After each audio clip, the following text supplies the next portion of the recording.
Mourn not the dead that in the cool earth lie, dust unto dust, the calm sweet earth that mothers all who die, as all men must.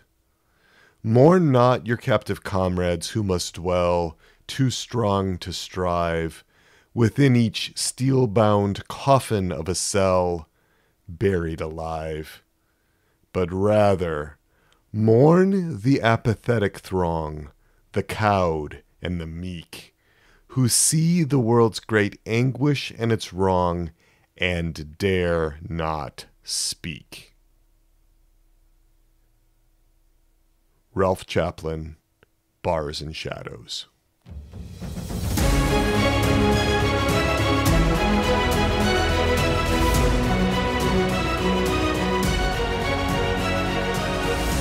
I am Dr. Peter Malinowski, clinical psychologist, passionate Catholic. This is the Interior Integration for Catholics podcast, coming to you from the Souls and Hearts studio in Indianapolis, Indiana. This podcast is all about bringing you the best of psychology and human formation and harmonizing it with the perennial truths of our Catholic faith. In this Interior Integration for Catholics podcast, we take the most important human formation issues head on, without trepidation, without hesitation. We don't mince words. We directly address the most important concerns in the natural realm, the absolute central issues that we need to take on with all our energy and all our resources. We have been working through a series on trauma and well-being. It started in episode 88, and in the last episode, episode 96, that one was called I Am a Rock, How Trauma Hardens Us Against Being Loved. In that episode, we discussed the impact of trauma on how we accept love from others, including God. In this episode, we're now going to address how trauma sets us up to refuse to love ourselves. Welcome to episode 97 of Interior Integration for Catholics, titled Unlove of Self, How Trauma Predisposes You to Self-Hatred and Indifference. It's released on September 5th, 2022. It is so good to be with you. Thank you for listening in and for being together with me once again. I am glad we are here and that we're exploring the great unlove of self. The great unlove of self. Sort of like the Uncola ads from 7-Up in the late 60s through the 70s, the 80s, even into the late 90s. Unlove of self. What do I mean by that? You might tell me that if I don't love myself, then I'm hating myself. All right, let's go with that. Let's explore self-hatred and self-loathing. Self-hatred. What is self-hatred? Self-hatred is hatred that's directed towards oneself rather than towards others. And there's an article titled Self-Loathing by Jody Clark. She's a licensed professional counselor at verywellmind.com, where she says, quote, self-loathing or self-hatred is extreme criticism of oneself. It may feel as though nothing you do is good enough, or that you are unworthy or undeserving of good things in life. Self-hate can feel like having a person following you around all day, every day, criticizing you and pointing out every flaw or shaming you for every mistake. End quote. Self-hatred, right? This is a critical thing. Brennan Manning, he said, quote, in my experience, self-hatred is the dominant malaise crippling Christians and stifling their growth in the Holy Spirit. End quote. Now, I'm not sure I agree with that. It depends on your definition of self-hatred. I'm more focused on shame and the fear of shame overwhelming the self. Those are such drivers of self-hatred. And you can see that in that definition that we just had from Jody Clark, right? Undeserving of good things in life, criticizing you, pointing out every flaw, shaming you for every mistake. Shame, shame, shame. And Angel Plutner, the author of Who Am I?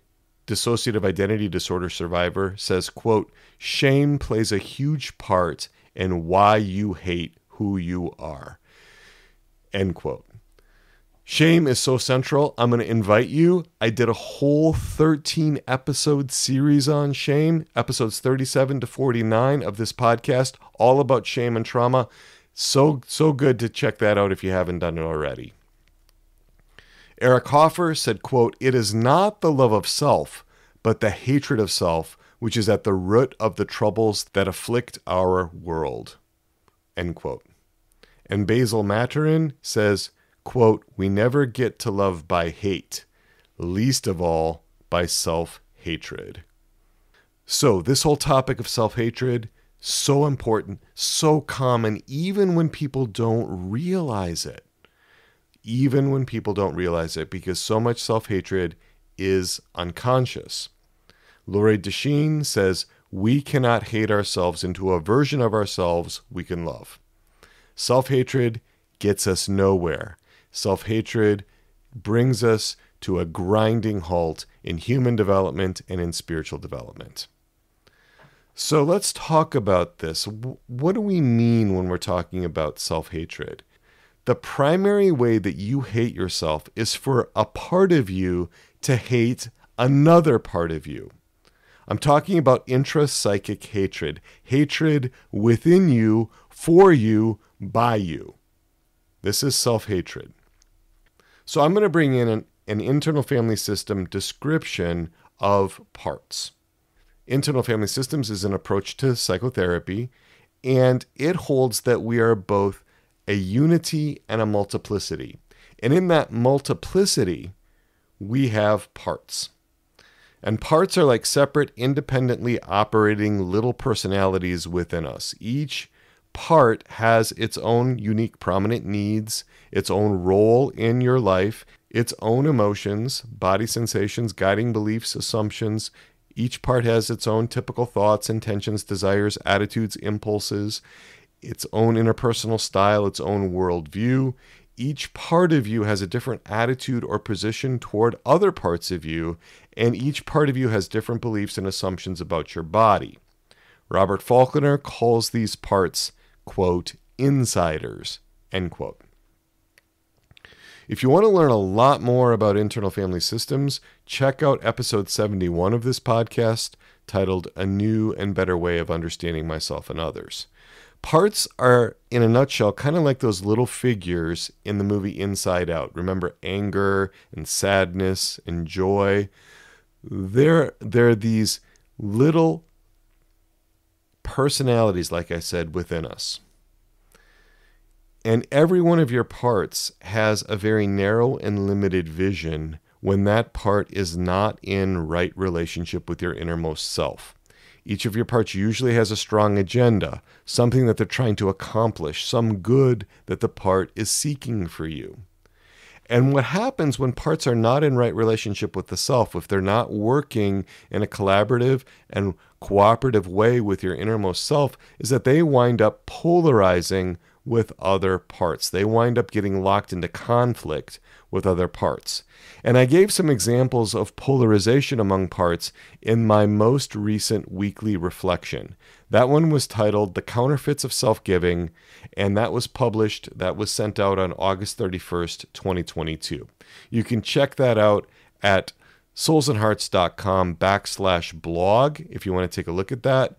And it discusses how parts get polarized around the idea of giving of self. And I talked about how a compliant surrenderer part can polarize with a feisty protector part within oneself, or how a self-sacrificer part can polarize with a rebel part. So I'm going to invite you to check that out, soulsandhearts.com/blog. Go back to August 31st, 2022. Now, Bessel van der Kolk, in his excellent book, The Body Keeps the Score, devotes all of chapter 17 to internal family systems. This is a really accessible book. I've recommended it before to so many non-clinicians. There are reasons why it has been the top-selling book on trauma for the last 7 years running. A book like that comes out once in a generation. In 1992, it was Judith Herman's seminal book, Trauma and Recovery. 23 years later, in 2015, it was Bessel van der Kolk's Body Keeps the Score. To examine Unlove, right? This concept of unlove, we're going to contrast unloving with loving. Now, Bernard Brady, in his 2003 book, Christian Love, How Christians Through the Ages Have Understood Love, he gives us 5 general characteristics of love, of agape. He draws heavily from the work of Christian phenomenologists. And I introduced these 5 characteristics of love in episode 94. That's the primacy of love. I expanded on those 5 characteristics of love in episode 95, which was called Trauma's Devastating Impact on Our Capacity to Love. Those 5 characteristics: love is affective, or emotional, if you prefer that word. Love is affirming, love is responsive, love is unitive, and love is steadfast. Those are the 5 characteristics of love that Bernard Brady distilled from his historical review of how Christians have seen love through the ages. Love is affective, love is affirming, love is responsive, love is unitive, love is steadfast. All right, so now let's break down what happens when one part of you is hating another part of you. Right? Love is affective. What that means is that love is emotional. Love rejoices in the beloved. And Protestant theologian R.H. Niebuhr wrote in his 1977 book, quote, "By love we mean at least these attitudes and actions: rejoicing in the presence of the beloved, gratitude, reverence, and loyalty toward him," end quote. So there are many positive emotions that are associated with love. Love is more than an emotion, but it has this emotional component. It has this affective component. Often there's delight, bliss, happiness, a sense of fulfillment, warmth, appreciation. But let's take a look at what hatred or loathing from one part to another part looks like. How do parts hate each other? Well, self-hatred is also affective. Self-hatred is also emotional, but it's affective or emotional in a very different way than ordered self-love is.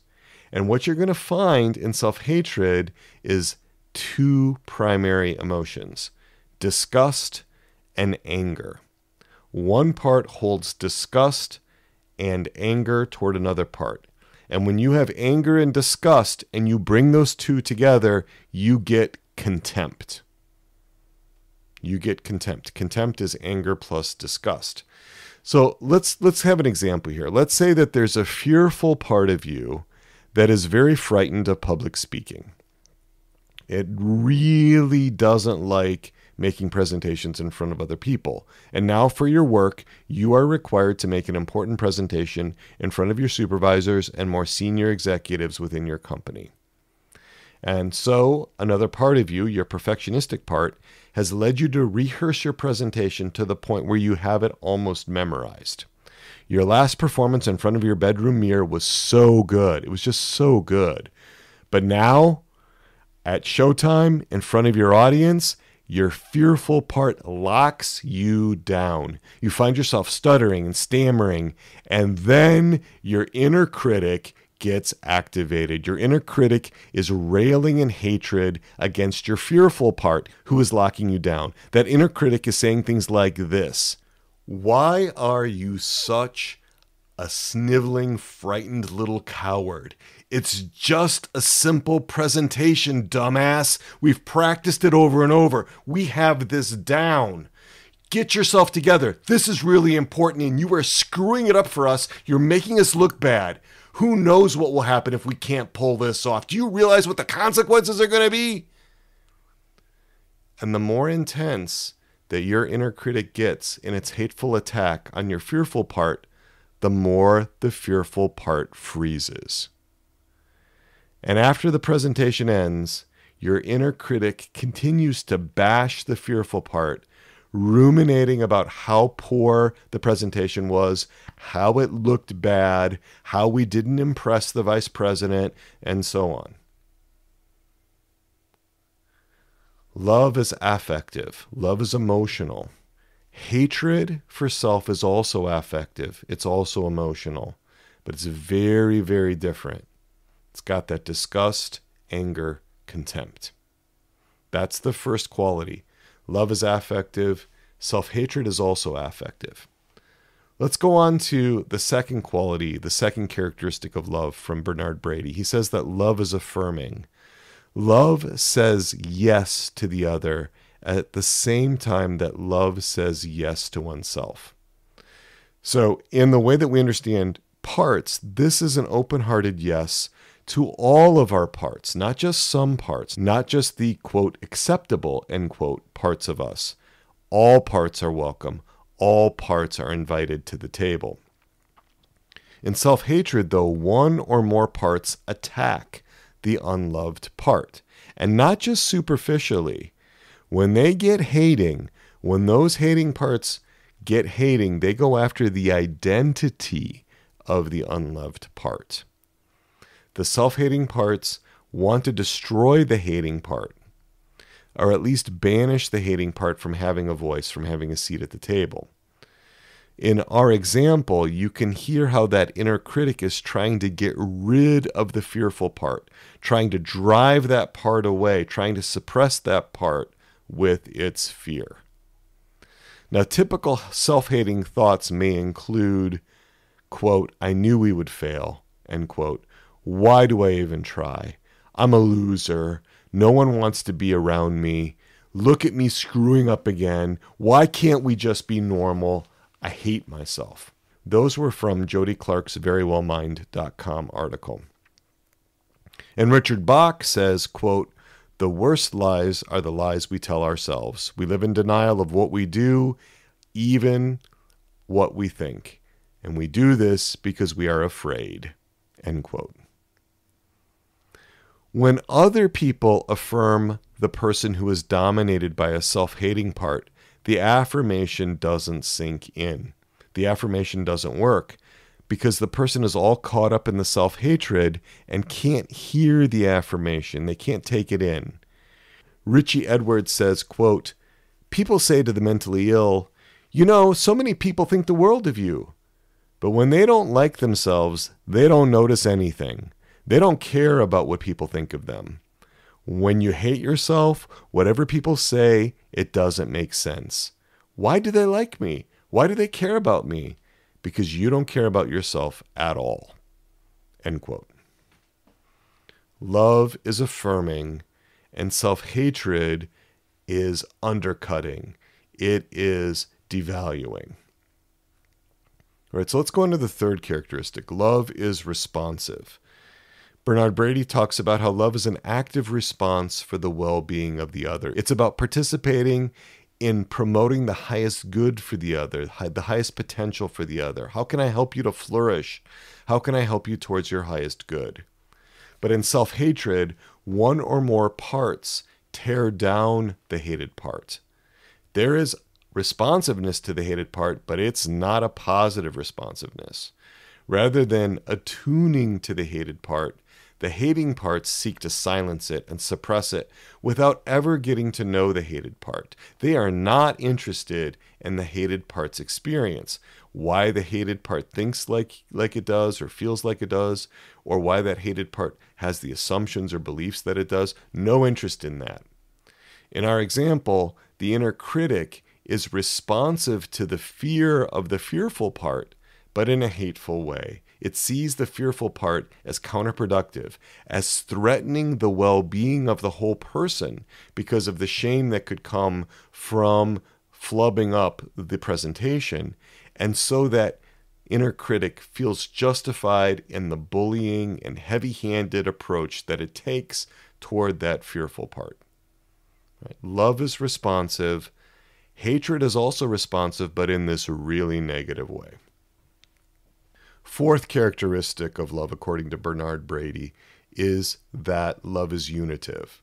He writes, quote, the fruit of love is unity. Love unites. It is in the very nature of loving to bring together, end quote. Hatred, on the other hand, divides. It polarizes within. And we see that. The fearful part and the inner critic are polarized. They are locked in combat. They have no common ground because of that hatred. Hatred fragments us within. It shatters the self. On the other hand, Ordered self-love helps us to integrate all our parts, providing space for all parts to be seen, heard, known, and loved. Love integrates parts, inviting them into a collaborative, cooperative relationship with your innermost self and with all the other parts. We give this internal unity a special name. I call it interior integration. That is what this podcast is all about, interior integration for Catholics. Love is unitive and hatred divides. It polarizes within. That's the fourth characteristic, the unitive aspect of love. The fifth is that love is steadfast. And steadfastness in self-love requires accepting all parts. We have to accept all parts for there to be resilience. Hatred contributes to the inner system of the self being brittle and fragile. Now, I want to emphasize at this point that hatred doesn't generally come from our innermost self. That innermost self is the natural core of the person, the center of the person in the natural realm. This is who we sense ourselves to be in our best moments, when our self is free, when it's unblended, not dominated by any of our parts, when our innermost self governs our whole being as an active, compassionate leader. The innermost self is unharmed by trauma. It's unharmed by attachment injuries, by relational wounds, by negative life experiences. The Catholic Church doesn't teach John Calvin's concept of total depravity, that we are sinful and morally corrupt through and through. The Catholic Church doesn't teach that we are snow-covered dung heaps, like Martin Luther taught. The Catholic Church shows us that we're still ontologically good. We are still made in the image and likeness of God, even after the fall of Adam and Eve with original sin in the Garden of Eden. We're looking to be recollected. We want to have that innermost self govern all our parts, like the conductor of an orchestra leading all of the musicians, like the captain of a ship leading and governing all the sailors. And when we are recollected, when we are in self, we have those 8 C's. The 8 C's: calm, curiosity, compassion, confidence, courage, clarity, connectedness, and creativity. And we also have a capacity for kindness. Now, there may be an exception here, that hatred doesn't generally come from the innermost self. It's possible that if someone has committed the unforgivable sin, blaspheming against the Holy Spirit, that the innermost self could hate. The Catechism of the Catholic Church, paragraph 1864, says, quote, "There are no limits to the mercy of God, but anyone who deliberately refuses to accept his mercy by repenting rejects the forgiveness of his sins and the salvation offered by the Holy Spirit. Such hardness of heart can lead to final impenitence and eternal loss." What happens when somebody blasphemes against the Holy Spirit is that there is this repudiation of life and love and truth and mercy and forgiveness. And that repudiation is irrevocable. There's hardness of heart. Committing of the unforgivable sin, refusing the love of God permanently, that's possible, or Jesus would not have warned against it.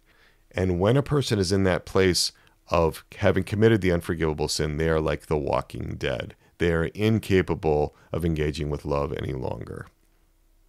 All right, let's shift now. Let's talk about what self-hatred means for our relationship with our bodies. Now remember, we're body and soul composites. We are embodied beings. And another way for you to hate yourself, or maybe more specifically, another way for a part of you to hate yourself, is for that part to hate your body. Let's give some examples of what it looks like when someone is actively hating the body. I'm going to give you 4 extreme cases. First, suicidal acts. Second, body dysmorphic disorder. Third, body integrity identity disorder. And fourth, self-harm, also called self-mutilation. So let's talk about suicidal acts. Now, I did a whole series on suicide in this Interior Integration for Catholics podcast, episodes 76 to 80. A suicidal part is usually desperately seeking relief from intense pain and distress. usually because some fundamental attachment need was not met, and I talked about those in episode 62, or some fundamental integrity need is not met, again, episode 62. There's something so painful and so wrong inside. It just feels intolerable. A part can be impelled, can generate impulses to kill the body. But it's not just for the sake of killing the body. It's, again, usually because there's this desperate need for some kind of relief. That part is seeking a good. It's seeking a release. It's seeking some kind of respite from the pain and the distress. Now, it's going about it, if it's impelling you towards suicide, it's going about it in an entirely maladaptive and problematic way. Right? Nobody's justifying that, but one can understand that there's still a positive intention there. Now, in body dysmorphic disorder, we see that there are preoccupations with one's physical appearance. The person is preoccupied with one or more non-existent or very slight defects or flaws in their physical appearance.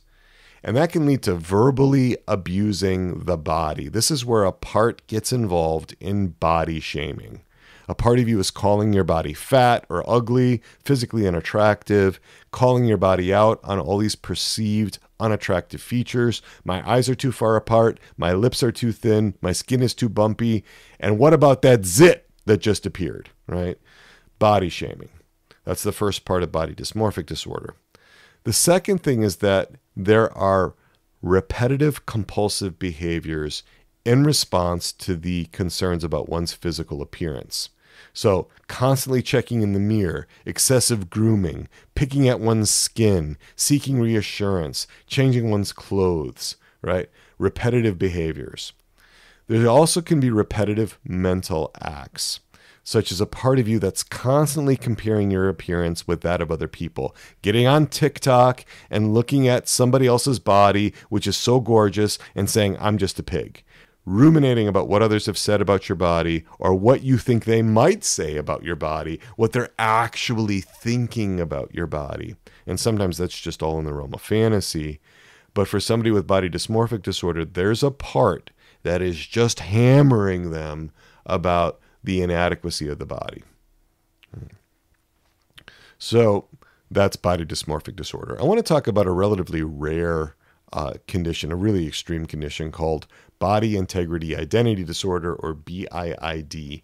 It's really rare. It's not well studied. It's when there's this mismatch between someone's body image and the physical body. People who suffer from BIID have an intense desire to amputate a major limb or sever the spinal cord in order to become paralyzed or to become blind or deaf.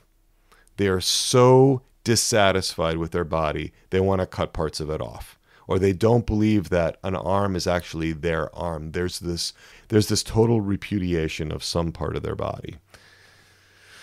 And then the fourth one is self-harm or self-mutilation. Now, when people get involved with intentional self-harm or self-mutilation, that is so not understood. It's so misunderstood by so many people. A lot of times, self-mutilation is dismissed as something that only a, quote, crazy person, end quote, would do. All right, let's try to make this a little more comprehensible, right? Let's first of all remember that self-harm or self-mutilation is a symptom. It's something that a part of the person is doing to try to help. Let's talk about what forms that can take. These are common forms of self-harm or self-mutilation.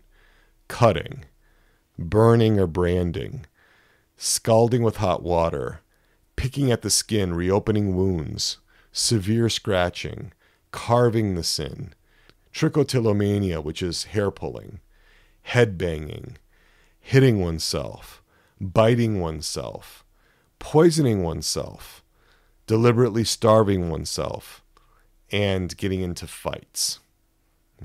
Those are all different ways that self-harm or self-mutilation can happen. And what are the reasons for self-harm Why do parts do this? There was a recent article published by Norwegian researcher Line Indrevold Stanikel in the August 2021 volume of Frontiers in Psychology. It was a qualitative study of 19 adolescent girls who were engaged in self-harm, and she found 3 superordinate themes. These are 3 main reasons for self-harm in these research subjects who engaged in some kind of self-mutilation. The first one, I deserve pain. Second one, I don't want to feel anything. The third one, I'm harmed and no one cares. Those were the 3 things. Those were the 3 superordinate themes. I deserve pain. I don't want to feel anything. I'm harmed and no one cares. Clinicians have identified a number of different reasons for self-harm. I'm going to bring those together. So we've had one research study, but I'm just going to give you what a lot of clinicians who are working in this field see: 8 reasons for self-harm. First, there is a desire to release unbearable tension or to provide relief from overwhelming emotions. And there was an article on mind.org.uk with some quotes. And there was a quote that said, at times, self-harm also silenced the chaos in my head, briefly pausing the repetitive flashbacks and the body memories. Right, so there can be a release from unbearable tension. There can be relief from overwhelming emotions with self-harm. That's number 1. Number 2, a desire to regain control. People who self-harm can sometimes experience the sense of being back in control in that self-harm. The third one is to fight depersonalization. Some people feel like they are no longer alive or that they're dead. There's a quote from a client on mind.org.uk that said, quote, self-harm proved to me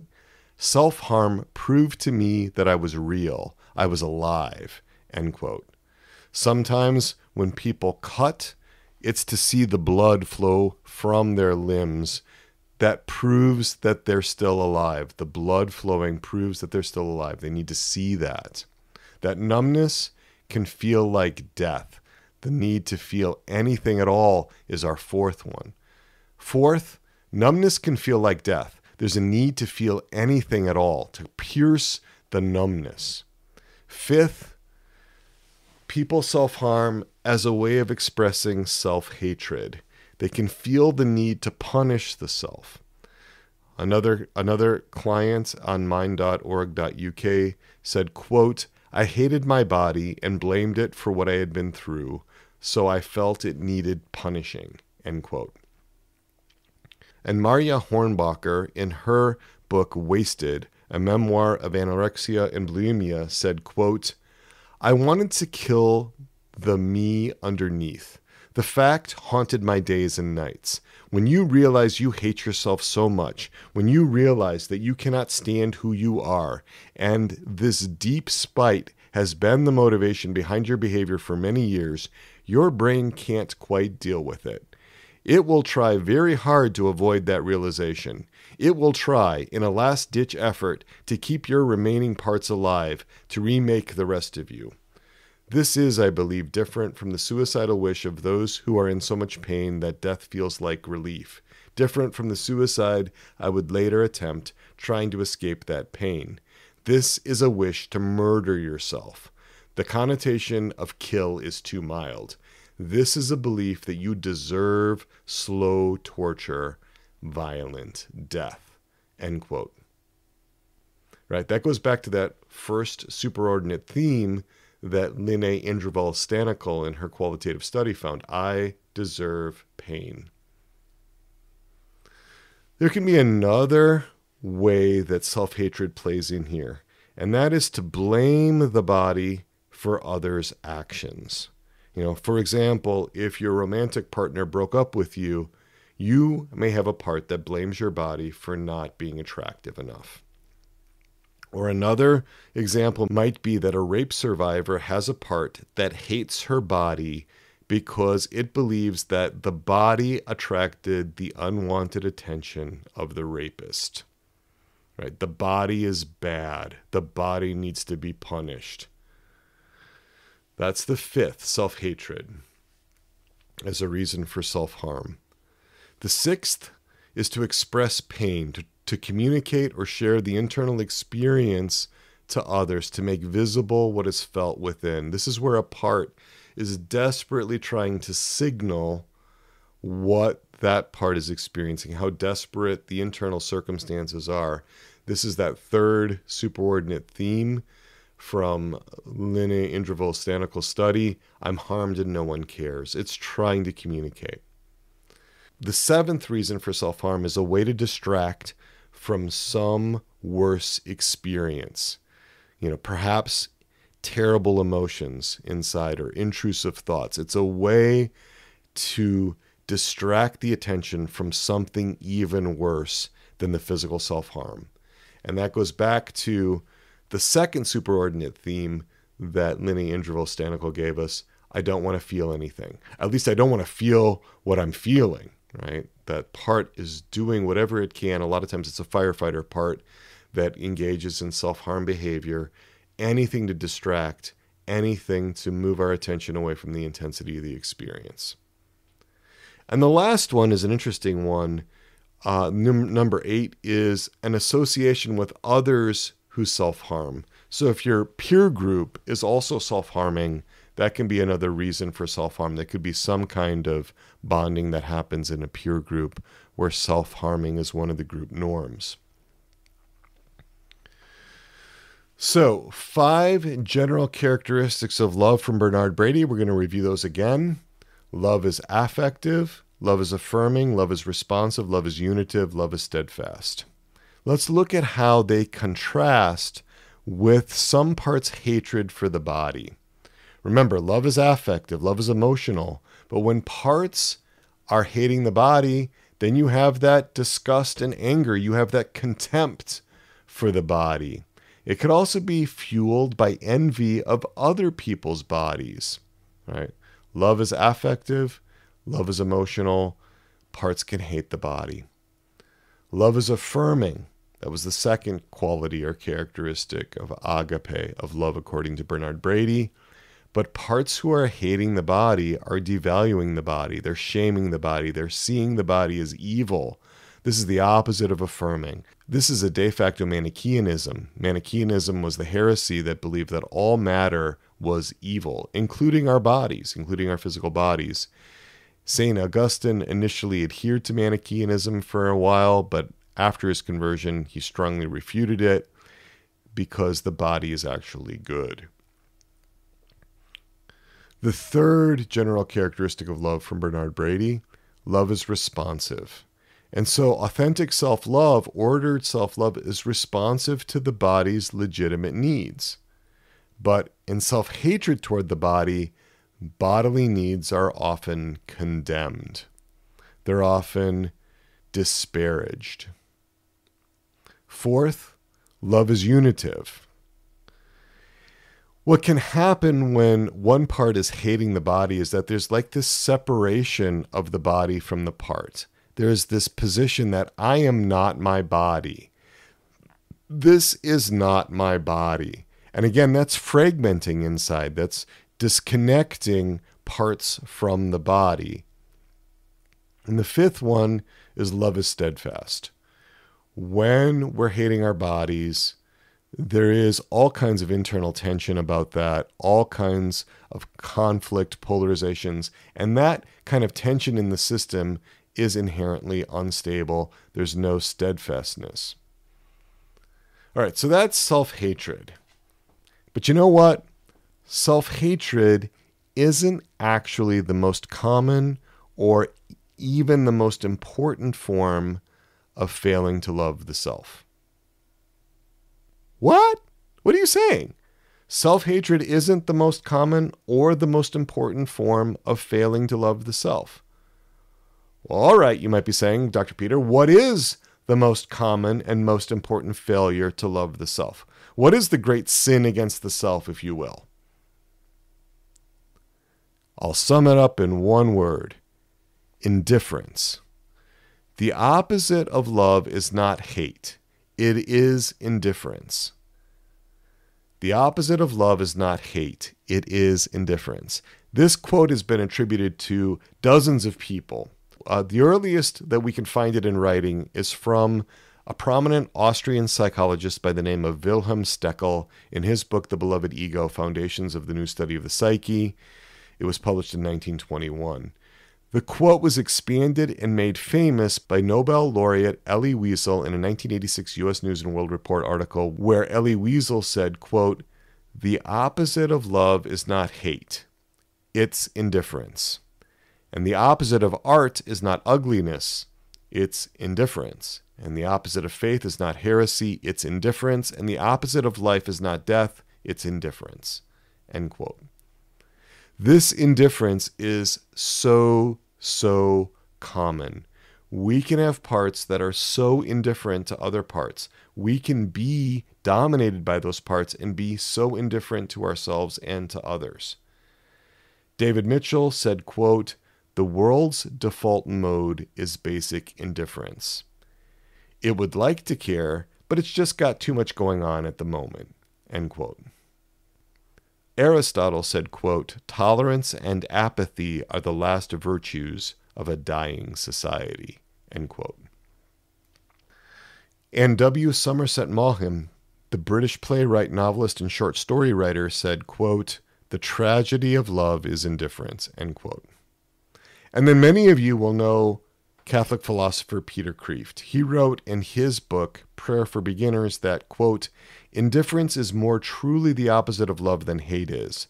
For we can both love and hate the same person at the same time, but we cannot both love and be indifferent to the same person at the same time." End quote. So let's get into this idea of indifference. What does indifference mean? We're focusing on indifference to the self, indifference as a form of unlove, and indifference to the self as a form of not loving the self. What does this mean? The biggest form of unlove is indifference. Indifference is an absence of interest in or concern about the emotional, social, spiritual, philosophical, or physical life. It is not caring about oneself, disregarding oneself, abandoning oneself, not caring about oneself. Now you might say, wait a minute, Dr. Peter, I thought that's what we Catholics were called to do. Aren't we called to forget ourselves, deny ourselves, abandon ourselves? This kind of indifference is different. It's about being dead or numb to ourselves. It's an absence of good to ourselves. Evil is the absence of good. That's the privatio boni, the privation theory of evil. This idea was implicit in some of Plato's writings. He never stated it explicitly. Plotinus further developed the idea, and St. Augustine really refined it. That was such a brilliant exposition when he said in The City of God, quote, "For evil has no positive nature, but the loss of good has received the name evil." End quote. Evil is the privation of good. Evil is the absence of good. And that's what indifference is. We start looking at indifference, we start to see that it is the opposite of these 5 general characteristics of love from Bernard Brady. Remember, love is affective, love is affirming, love is responsive, love is unitive, love is steadfast. Let's go through these. Love is affective. Love is emotional. But indifference is apathetic. Apathy toward the parts, not feeling anything, not caring about them, not interested in them, parts pursuing their own agendas inside with little regard for the well-being of other parts. Brian Becker says, quote, "Trauma begins in terror, but it ends in apathy," end quote. And Kang Kajaro Nguyen says, quote, "Apathy is as dangerous, invisible, and contagious as an asymptomatic virus carrier," end quote. Frank Sonnenberg sums it up very succinctly in, quote, apathy is a silent killer, end quote. Love is affective. Love is emotional. Indifference is apathetic. It doesn't carry an affective valence. That's the first characteristic. Second characteristic, love is affirming. The stronger you cling to your armor of indifference, the more it strips you of your humanity. That's from Object Naskar, No Foreigner, Only Family. Love is affirming.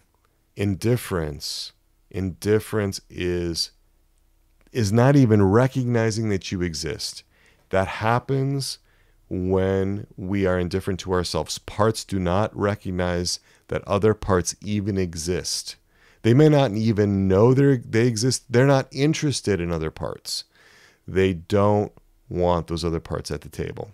They don't want to know. They don't want to hear. They prefer parts to be exiled, banished, to be not troubling. Third characteristic of love. Love is responsive. But when there's indifference, Stephanie Roberts, in her work, Rushes from the River Disappointment, says, quote, there are people capable of eating popcorn at the movie of your agony, end quote. Parts can be unmoved by the suffering of other parts and really unaware of it within. Nina McLaughlin, in her work Wake Siren, Ovid Resung, said, quote, his eyes, they held the most dangerous thing. They held the top of the sins, indifference, a vacancy where human care should be, end quote. And again, I want to be clear that parts are not simply choosing to be indifferent, right? They're not choosing to be apathetic. They're not choosing to wear this armor of indifference. They're not choosing to be unresponsive. Ken Witzma says, quote, we may not choose apathy, but when we choose anything other than love and empathetic justice, we get apathy by default, end quote. These parts that are indifferent do not have bad intentions, but they can be so blind about what other parts of us are experiencing. Our innermost self is far more capable of reaching out with care, with compassion, with genuine interest to other parts. But that self, that innermost self, can become totally occluded by other parts. Other parts can so drive our bus. Fourth characteristic of love, love is unitive. But when parts are indifferent, we get fragmentation. John Andrews says, quote, love is never fragmented. It is an inseparable whole which does not delight in bits and pieces. Love is steadfast, but again, polarizations inside lead to tension and instability. Well, let's talk about what indifference to the self means to the body. What happens when parts are indifferent toward the body? Bessel van der Kolk says, quote, traumatized people chronically feel unsafe within their bodies. The past is alive in the form of annoying interior discomforts. Their bodies are constantly bombarded by visceral warning signs. In an attempt to control these processes, they often become expert at ignoring their gut feelings in a numbing awareness of what is played out inside. They learn to hide from themselves, end quote. So let's look at some less extreme passive examples of indifference to the body. These are going to look different than the direct attacks on the body that we saw with self-hatred. Now we're dealing with parts that are indifferent to the body, parts that are driving the bus. And we've all done at least some of these at times, right? First is problematic eating or drinking. Too much caffeine. Somebody's hooked on energy drinks or coffee. Misuse of alcohol. overeating, too much sugar, too much junk food, eating to soothe oneself when upset, sometimes called emotional eating when bored, skipping meals. These are ways of parts being indifferent to the body. Smoking, not exercising at all, getting too little physical activity, maybe too much exercise, poor ergonomics in the way that your workstation is set up, overdoing the screen time. 10 hours a day on the computer at work is hard on the eyes. Low activity levels. 9.3 hours of sitting per day is the national average. We spend more time sitting per day than we do sleeping. Right? Allowing yourself to get really sunburned. Now, I am guilty of this. About every 3 years, I get some roaring sunburn because I was not caring for myself. I was indifferent to my body. Other people get dehydrated, get exhausted, not using the bathroom when you need to, making poor clothing choices, right? Not bundling up in the winter, right? The guy in the hoodie when it's 15 degrees out in wintertime. A woman wearing high heels when it's not a good choice of footwear. Misuse of the smartphone, using your smartphone in bed, poor sleep habits, going to bed too late, misuse of sex, not caring for your body in sexual situations, not getting the medical or dental care for your body that would be good and right. That could be ignoring a treatable condition, ignoring symptoms, could be poor hygiene. These are all ways that parts can express indifference toward the body. Right? The 5 general characteristics of love. Love is affective, right? That indifference to the body is not caring about the body. Apathy toward the body, looking only at the utilitarian functionality of the body, seeing the body as a container or a vessel for your mind or soul or psyche, not seeing that the body was made good. The body was made good. So there's this apathy toward the body when we have this indifference. Second thing, love is affirming. This indifference to the body can mimic detachment. It could mimic poverty. It could mimic some kind of virtue, but it's not. Because it isn't a healthy detachment. It's a disconnection. Love is responsive. Right, that's the third one. But there's a lack of awareness about the body when parts are indifferent toward the body and driving the bus. And an extreme form of this is called la belle indifférence. The term la belle indifférence is a French term which translates to beautiful ignorance. And la belle indifférence is defined as a paradoxical absence of psychological distress despite having a serious medical illness or symptoms related to a health condition. So something's really, really wrong with the body, but the person is blissfully unaware of it. That's an extreme form. Less extreme form is just, again, not being interested in your body, not paying attention. Love is unitive, but when there is a part that is indifferent to your body, that part does not see your body really as part of you. It's disconnected from your body. And then love is steadfast. Again, there's not consistent care for the body when there's indifference. St. Paul in 1 Corinthians 3, verses 16 to 17 says, "Do you not know that you are God's temple, and that God's Spirit dwells in you? If anyone destroys God's temple, God will destroy him. For God's temple is holy, and that temple you are." Our bodies are temples of the Holy Spirit. The Holy Spirit dwells within every Catholic who is in a state of grace. And so we have an obligation to care for our bodies. And now what I'd like to go to is an experiential exercise on this failure to love ourselves. All right, so let's just start with some thoughtfulness here. We could be getting into some difficult material on how and why we don't love ourselves. And this is true for every single one of us. You are no exception. You have parts that do not love other parts of you. And so as we enter into this, I'm going to invite you to really pay attention to where you are in your window of tolerance. If you find that you are escalating, that you're moving into fight or flight, that you're getting into sympathetic activation, and you're really revving up, or if you find that you're falling into a freeze response, shutting down, numbing out, that's the dorsal vagal activation, it's the freeze response, I'm going to invite you to stop, to reground yourself, to discontinue the exercise. You don't have to do this exercise. You can stop at any time. We don't want to steamroll any parts of you that are concerned about doing an exercise around self-unlove, right? Not loving yourself.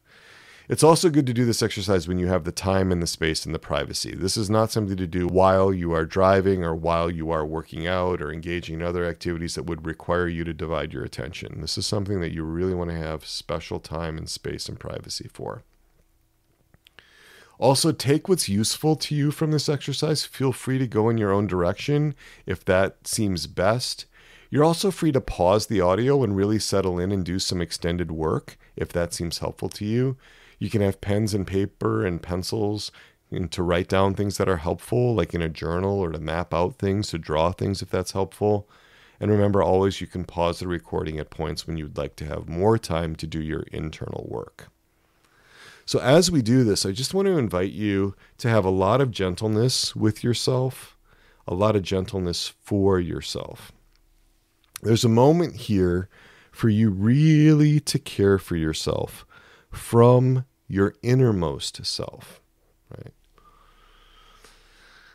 Luke 10:27, love your neighbor as yourself. We're working on loving ourselves in an ordered way.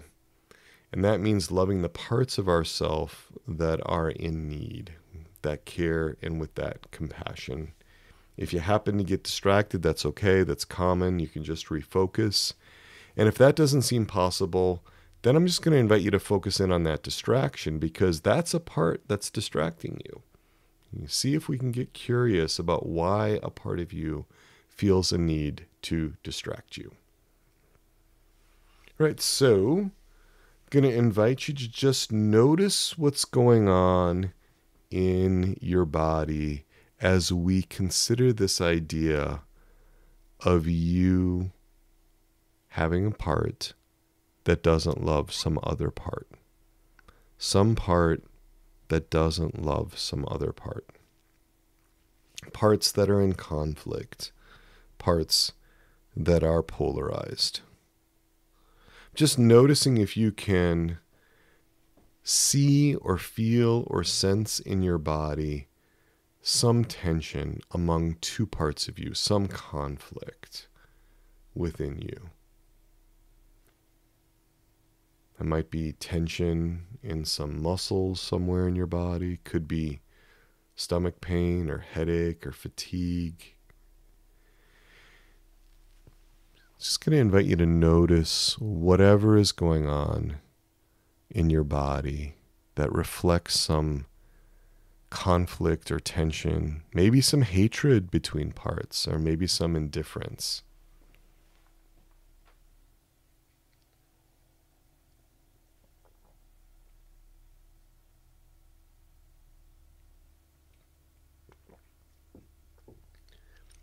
Maybe the experience is not a bodily experience. It could be a memory or an image or a thought or a belief, or maybe an intense emotion.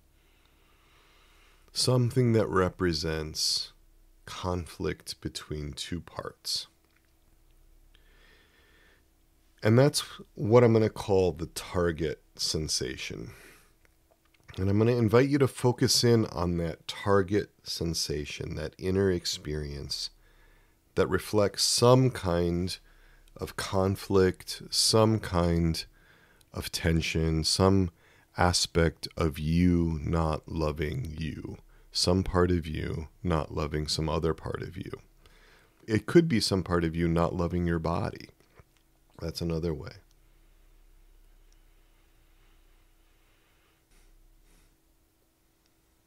So focus in on that sensation, that inner experience, that target sensation that reflects that conflict between a part and the body, or between two parts.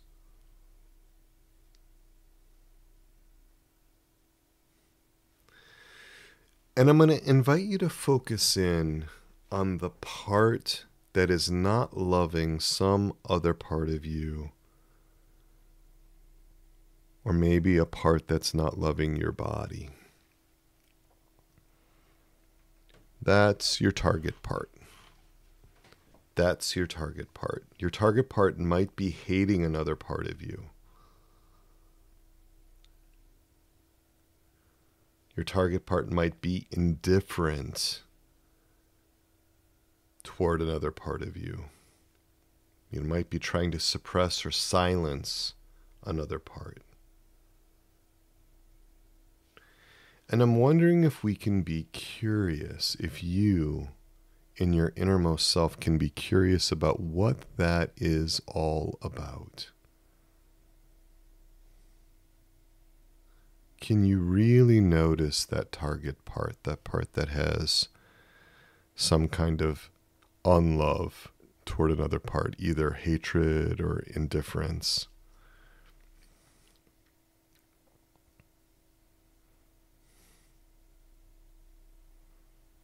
We're going to try to work with one part at a time. You can do this reflection, this guided exercise over again with multiple parts later, right? But let's see if your parts inside can agree to let you work with just one part that has hatred or indifference. We're going to ask that one part, that target part, not to flood you with its intensity. It's a safety thing. We're going to ask that part not to overwhelm you or to blend with you or to take you over, but rather to look at you, your innermost self, to see if you as the innermost self and that part can have a relationship.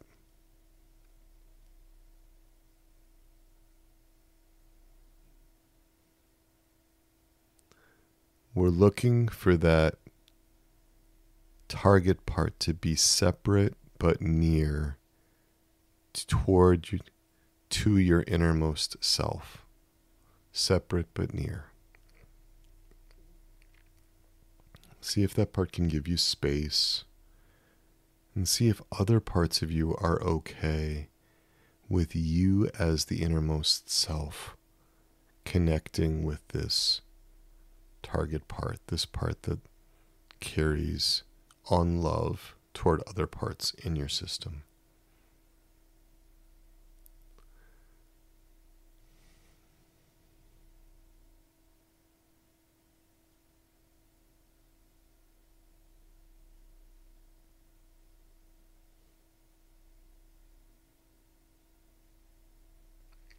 We're going to slow things way down now.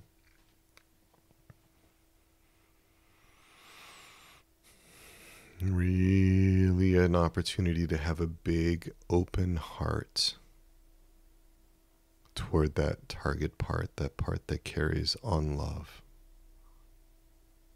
See if it's okay for you to have a big open heart. There might be some other part that doesn't want that, that doesn't feel safe with that might not give you the space to have a big open heart.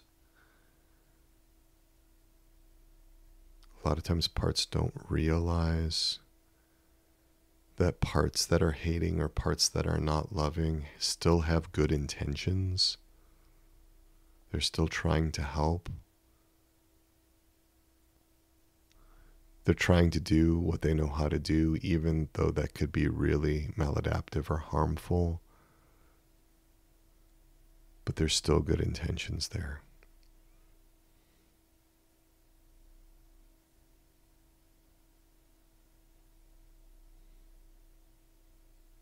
See if your protector parts will allow you, the innermost self,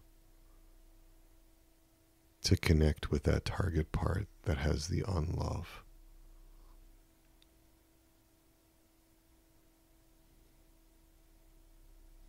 And if it's okay to move forward, just see that part or sense that part, however that part may be becoming more apparent to you.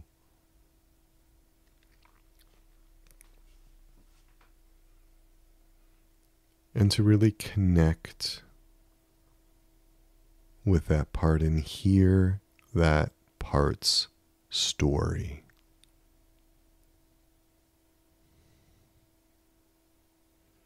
How old is that part? Some parts of us may be phenomenologically very, very young, even pre-verbal. Just ask that part how old he or she is.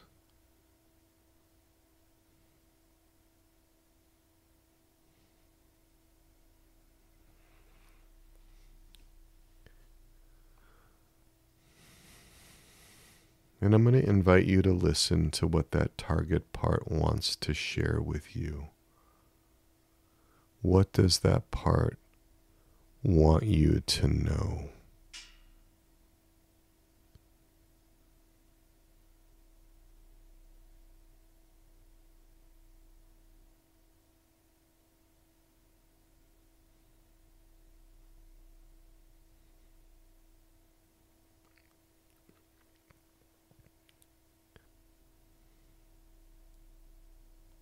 What are that target part's good intentions?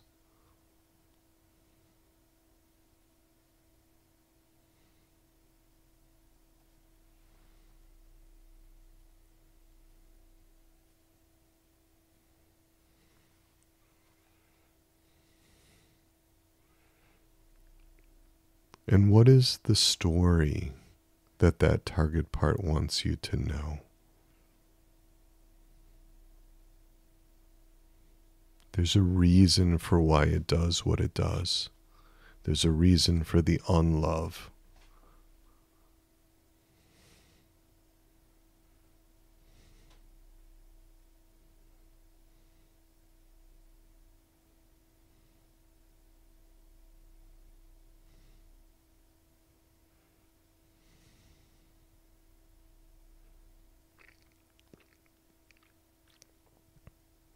If it's helpful to write down some of that story, you're welcome to do that. If it's helpful to pause for more time to work with this part, you're welcome to pause the recording.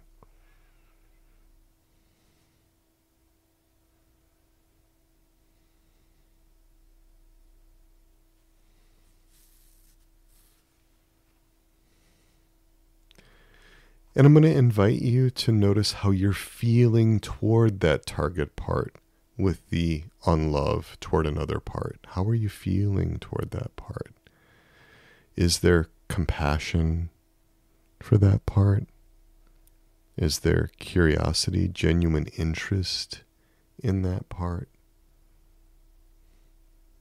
Is there a desire to connect with that part? Is there a feeling of calm? You know, if any of those are missing, or if there are any negative feelings toward that part, there's a concerned protector part that is unsure about you connecting with your target part. And I'm wondering if that's the case, if any concerned protector parts could soften and relax back, so that you as the innermost self can connect with your target part. Sometimes they'll just give you that space so that you as the innermost self can connect with that target part with the unlove. And if not, if parts are just way too concerned about that, too concerned about you focusing on the part with the unlove, that's the target part, if that isn't allowed by your protectors, then focus on a concerned protector part. Make that your target part. There's a reason why that doesn't feel safe enough right now. Really get interested in why that concerned protector is not ready to let you connect with your target part with the unlove.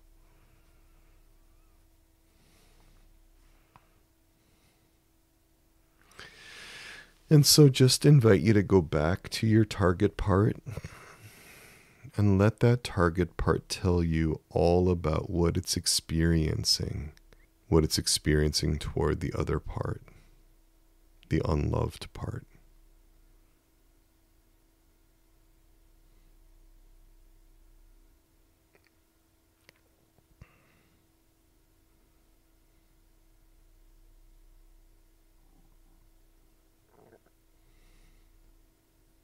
What kind of emotions are there?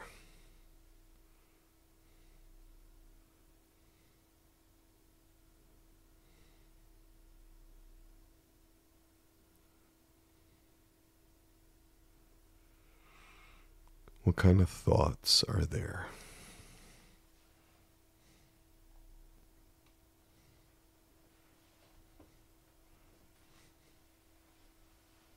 How does this target part see the unloved part?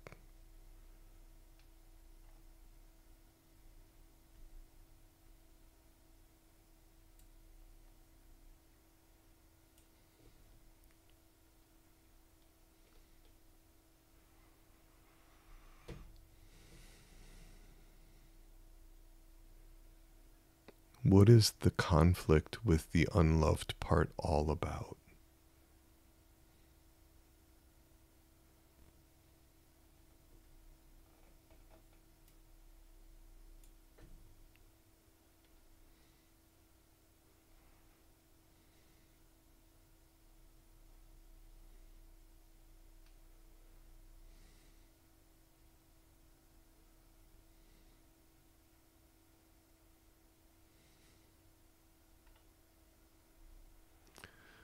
Why does that part have the impulses that it has?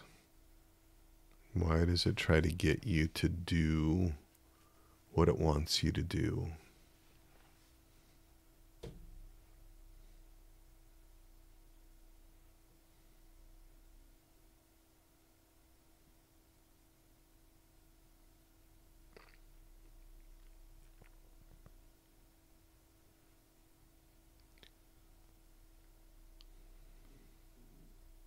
What fears does this target part have?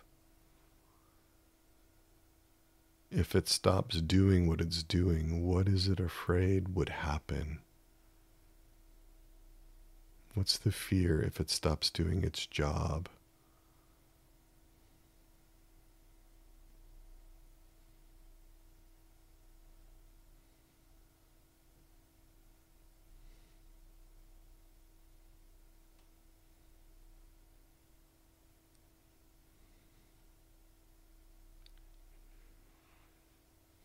And what does that conflict or polarization between your target part and the unloved part, what does that go back to? Is there something from the past that conflict connects to?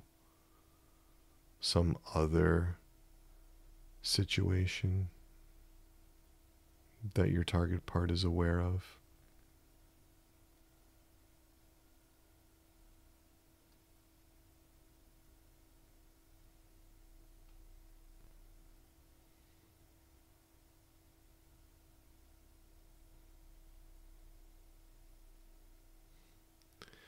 And I'm just going to invite you to check and see if there's a concerned protector who is trying to speak for your target part, like a spokespart, a part that's trying to interpret the part's experience.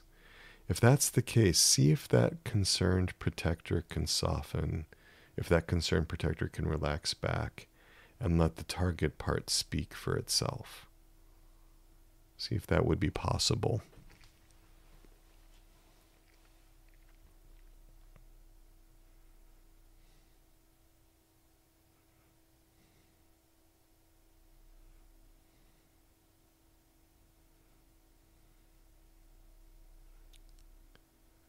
How is that target part doing now?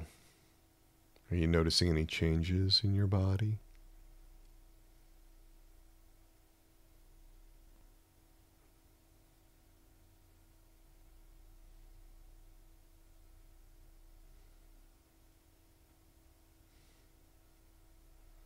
Can your target part feel love from you?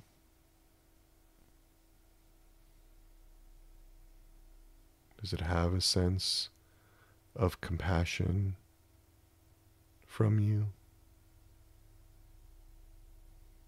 Of connectedness?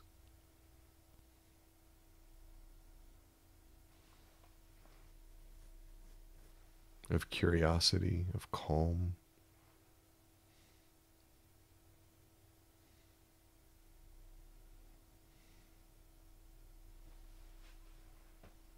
Is it okay for you to show gratitude and appreciation to your part for what it's shared with you and how hard it's tried to help? Its good intentions.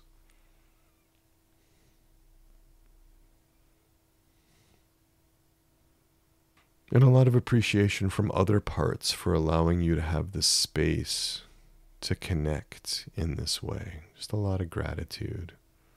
Parts all have good intentions. They're all trying to help.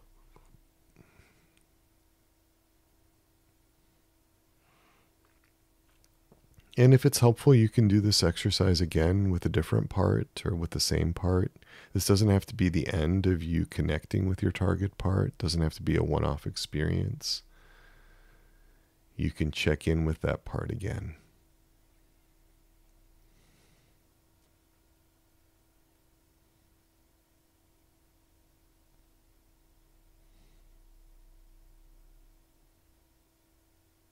A lot of appreciation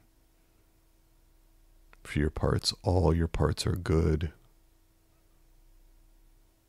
All your parts are indispensable.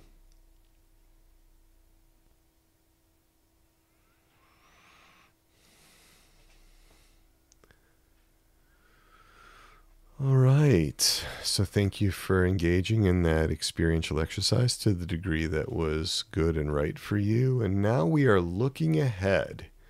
This whole episode, we spent time laying out the problem. What happens when there's self-hatred? What happens when there's indifference toward the self? What happens when there's unlove toward the self? Next episode, episode 98, we're going to be getting much more into what does ordered self-love look like. Now that we've covered all the ways that we can fail to love ourselves, we are going to be leaning into what it means for us to be loving ourselves in an ordered way. It's going to be starting in the next episode, episode 98. Father Jacques Philippe, in his 2008 book, Called to Life, said, quote, "This self-love is good and necessary.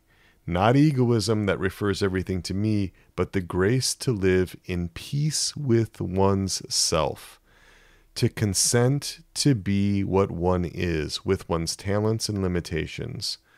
Love of God, love of neighbor, and love of self grow together and sustain one another as they grow. If one is absent or neglected, the other two suffer. Like the legs of a tripod, all three are needed in order to stand, and each leans on the others." Just love that image of the tripod. I think of it as a three-legged stool. All three are necessary. Love of God, love of neighbor, and love of self. All three are necessary. In the next episode, we're going to bring in some of the work of Dr. Mary Julian Ekman, who is a religious sister of mercy, one of the RSM sisters. She did a doctoral dissertation on self-love. It's really, really interesting. She argues that St. Thomas Aquinas believes that self-love is the ground of human action, where the conscious choice to love self transforms self-love into self-friendship. Proper self-love is indispensable for perfecting the human person by making the soul more like God. That's really, really important. We'll also get some help from St. Augustine as we explore how disordered self-love regards the self as an end, but ordered self-love sees the self as a means to the proper end of love. Got some exciting news. Anne-Marie Cloby is going to be doing this online retreat for single Catholic women over 35 who are ready to connect deeper with their faith, the saints, and to find a godly relationship. This is her Ready for Love retreat. So many single Catholics are operating from a place of disconnection. Her goal is to restore their trust in God's plan for their life and help them feel like they have a purpose in the world, and to provide training on topics such as the saints, forgiveness, beauty, and trusting in God. The Ready for Love retreat airs October 3rd to the 17th, 2022. And Anne-Marie Cloby, she did an extended experiential exercise with me as part of this retreat. We recorded it. She discovered and explored some hidden reasons that could be obstacles for romantic intimacy. She did some really beautiful work, and she will share that work with the women who attend the retreat. Also, Anne-Marie and I are planning for me to do a 60-minute live Q&A for the Ready to Love retreatants, where the women on the retreat can bring their questions to me about any ways that they reject themselves as persons, the ways in which they refuse to love themselves, what it would mean to be married, and about discovering their primary identity as a beloved daughter of God. The website for the retreat is not yet quite up at the time that I'm recording this, but you can go to Anne-Marie Cloby's website, which is www.anne-marieklobe.com. It's anne-marieklobe.com. And I will also be letting you know more about the retreat. I'm going to provide links to it in the weekly reflections that I email out on September 14th and 21st. And if you haven't been getting my weekly reflections in your email, sign up for them. Have them delivered to your email inbox every Wednesday. Go to soulsandhearts.com, click the box that says, quote, "Get Dr. Peter's weekly reflection in your email inbox each Wednesday," end quote.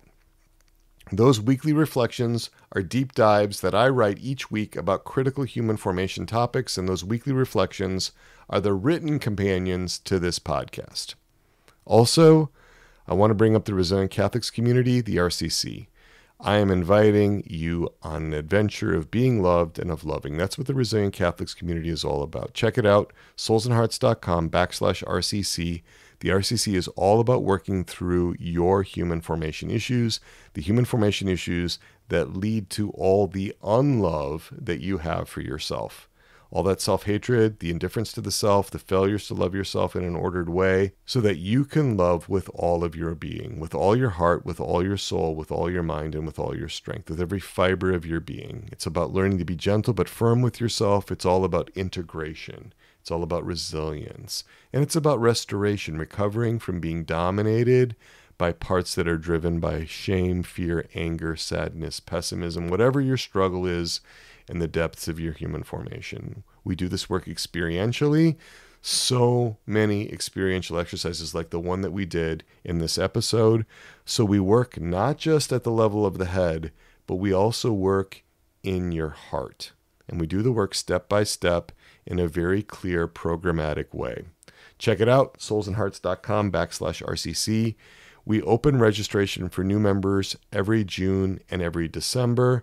I'm inviting you to join me and more than 100 other faithful Catholics on this pilgrimage to better human formation. Get on the waiting list for the cohort that begins in December 2022. Go to soulsandhearts.com/RCC. Sign up for the waiting list. Also, don't forget, you can always talk with me in conversation hours.